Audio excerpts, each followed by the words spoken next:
Hai guys, selamat berjumpa kembali di channel novel populer viral yang keren ini. Sebelum mengikuti kelanjutan kisah Dev atau Cenping yang semakin seru dan mendebarkan ini, mohon bantuan kalian untuk subscribe, like, komen dan share video-video yang ada di channel ini ya. Perlu diketahui bahwa novel Perintah Kaisar Naga ini adalah termasuk kategori novel ongoing. Jadi waktu update dan jumlah bab setiap hari menyesuaikan dengan update dari autornya.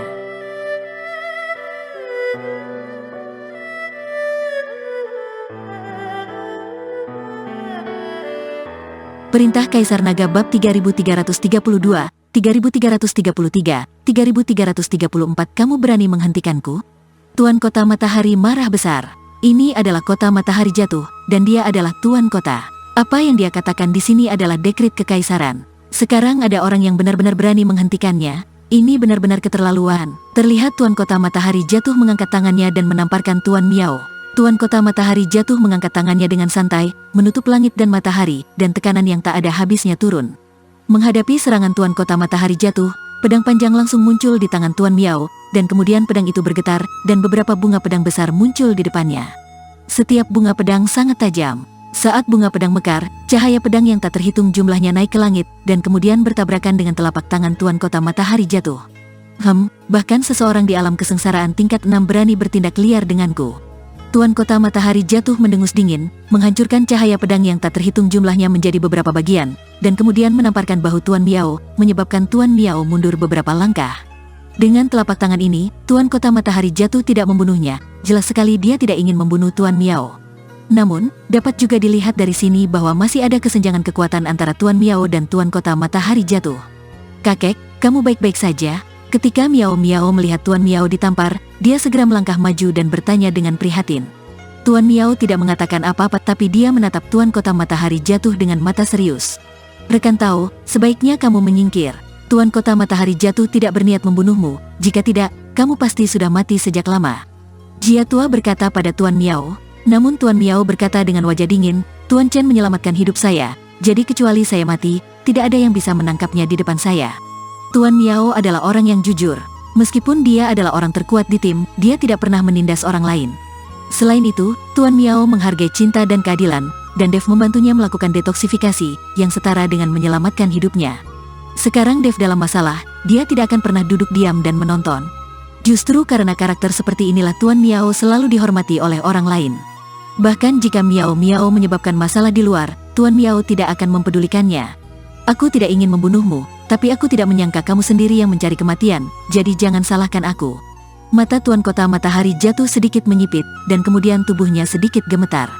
Dengan kultivasi tingkat ke-8 di alam kesengsaraan, dunia langsung menjadi gelap, seolah-olah itu adalah akhir dari dunia. Helena dan Ji Yun sama-sama ingin melangkah maju untuk menghentikannya, tetapi aura Tuan Kota Matahari jatuh membuat mereka tidak bisa mengangkat kepala.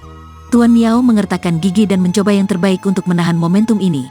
Jika kamu ingin menangkapku, aku akan pergi bersamamu saja. Kenapa repot-repot menyakiti orang lain? Saat ini, suara Dev datang dari dalam ruangan.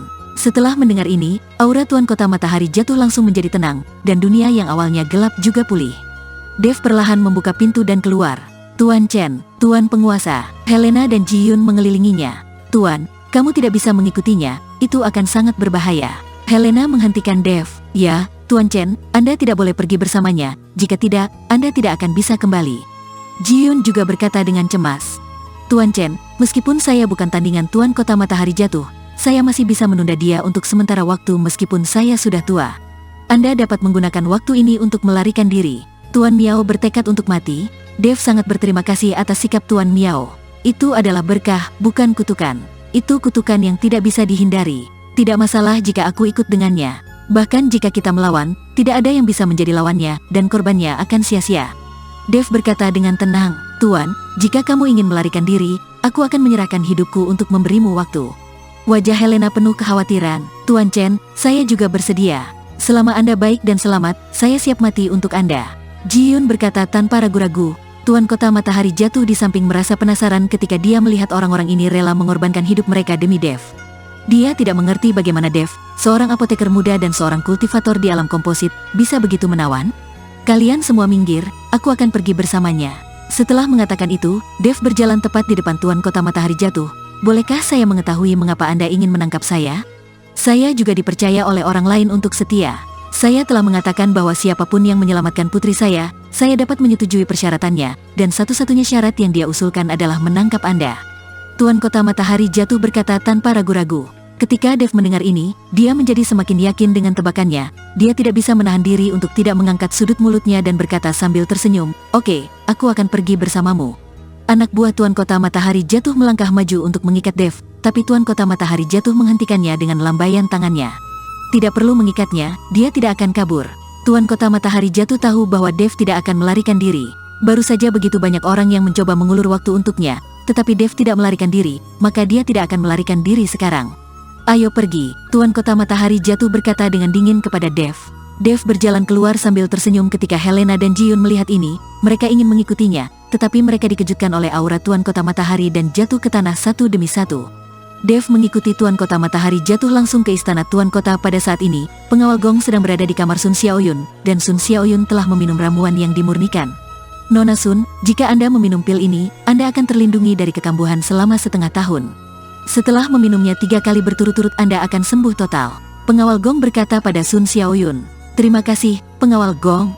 Sun Xiaoyun tampak bahagia. Dengan begitu dia tidak perlu diikat sepanjang waktu, dan dia tidak perlu menjadi gila dari waktu ke waktu dan menjadi seperti orang gila. Saat ini, Tuan Kota Matahari Jatuh masuk bersama Dev. Saat pengawal Gong melihat Dev, matanya tiba-tiba berbinar. Ketika Dev melihat pengawal Gong, dia mengangkat bibirnya sedikit dan berkata, "Ternyata, itu memang kamu. Sepertinya tebakanku tidak buruk sama sekali. Kamu menebak dengan benar, ini aku. Sekarang setelah kamu berada di tanganku, aku akan membiarkanmu merasakan bagaimana hidup akan lebih buruk daripada kematian." Memikirkan ulat sutra emas beracunnya, pengawal Gong membuat gigi Dev gatal karena kebencian. "Tuan Gong, saya membawakan Anda orangnya. Anda dapat menanganinya sesuai keinginan Anda, tetapi penyakit putri saya. Jangan khawatir, Tuan Kota Matahari Jatuh. Saya akan terus menyempurnakan ramuan itu ketika saya kembali, dan saya pastikan Nona Sun akan pulih." Pengawal Gong menepuk dadanya dan melanjutkan, "Tetapi Tuan Kota Matahari Jatuh, tolong hancurkan kekuatan anak ini terlebih dahulu untuk cegah dia untuk melarikan diri. Tuan Gong, Anda berada di alam kesengsaraan. Apakah Anda masih takut pada seseorang yang berada di alam komposit?" Tuan Kota Matahari Jatuh tidak mengerti mengapa pengawal Gong memintanya untuk menghancurkan Dev. "Anak ini pandai menggunakan trik.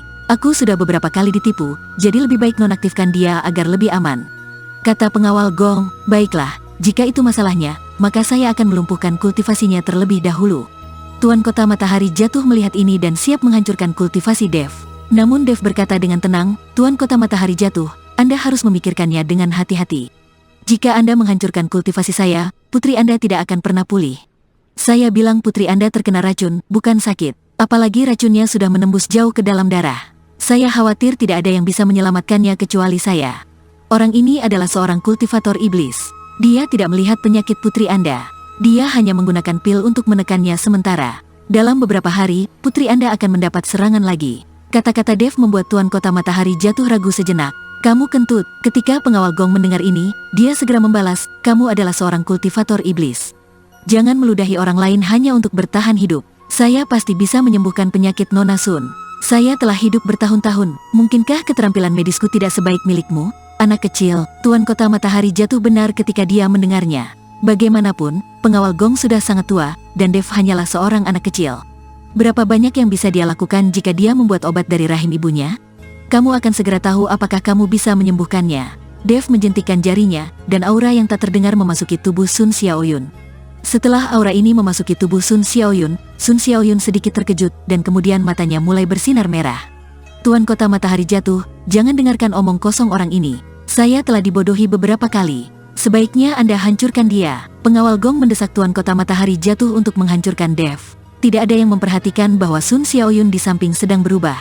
Tuan Kota Matahari Jatuh melirik pengawal Gong, lalu ke Dev, dan akhirnya memilih untuk percaya pada pengawal Gong, jadi dia menamparkan Dev dengan telapak tangannya. Tapi Dev berdiri tak bergerak, bahkan tidak ada sedikit pun rasa takut. Tepat ketika Tuan Kota Matahari Jatuh tidak tahu mengapa Dev tidak takut, tiba-tiba terdengar suara gemuruh dari belakang. Terlihat Sun Xiaoyun, yang baru saja sehat, sekarang tampak seperti orang gila, dengan mata terbuka lebar, dan dia bergegas menuju pengawal Gong. Keduanya paling dekat, dan Sun Xiaoyun menyerang pengawal Gong terlebih dahulu. Perubahan mendadak ini membuat pengawal Gong tidak dapat bereaksi sejenak, dan secara naluriah dia menamparkan Sun Xiaoyun dengan telapak tangannya. Namun setelah tembakan telapak tangan ini, pengawal gong berdiri tertegun sesaat.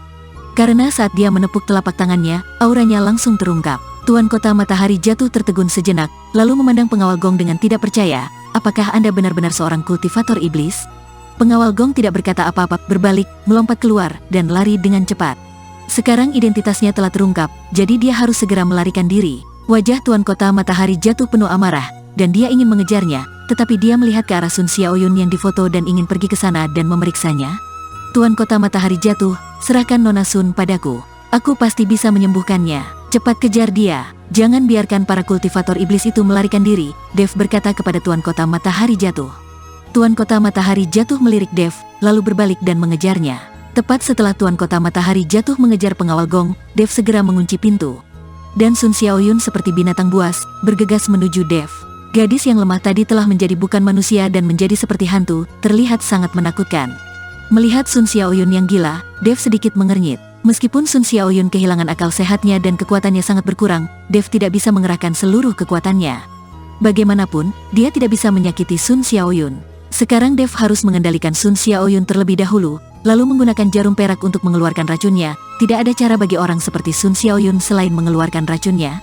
Dev melambaikan tangannya, membentuk formasi di sekitar ruangan, dan kemudian mengikuti Sun Xiaoyun untuk bertarung bersama. Segera, ada suara gemuruh di dalam ruangan. Jika Dev tidak membuat pengaturan formasi, ruangan itu akan rata dengan tanah. Sun Xiaoyun dengan panik menyerang Dev, sementara Dev menghindar dan menggunakan keterampilan tubuhnya untuk menangkis. Lambat laun, serangan putus asa Sun Xiaoyun membuatnya sedikit kelelahan dan dahinya dipenuhi keringat. Namun keringatnya ternyata berwarna hitam, yang membuat Sun Xiaoyun terlihat bingung. Tepat ketika Dev memandang Sun Xiaoyun dengan kebingungan di wajahnya, Sun Xiaoyun tiba-tiba berhenti menyerang. Pada saat ini, warna merah di mata Sun Xiaoyun perlahan memudar dan pulih kembali. Sun Xiaoyun melihat ke ruangan yang berantakan, lalu menatap Dev di depannya, dan bertanya dengan kebingungan di wajahnya, apa yang terjadi? Di mana ayahku? Kenapa aku sakit lagi? Bukankah aku sudah sembuh? Sun Xiaoyun sedikit panik, dia tidak mengerti apa yang sedang terjadi. Nona Sun, jangan panik. Anda tidak sakit, Anda terkena racun. Jika saya bertanya sekarang, Anda harus menjawab saya dengan jujur agar saya dapat membantu Anda. Dev melihat Sun Xiaoyun sudah sadar, jadi dia berkata dengan hati-hati. Sun Xiaoyun memandang Dev dan menemukan bahwa Dev tidak memusuhinya, jadi dia mengangguk dan berkata, "Oke, kamu bisa bertanya." Bersambung.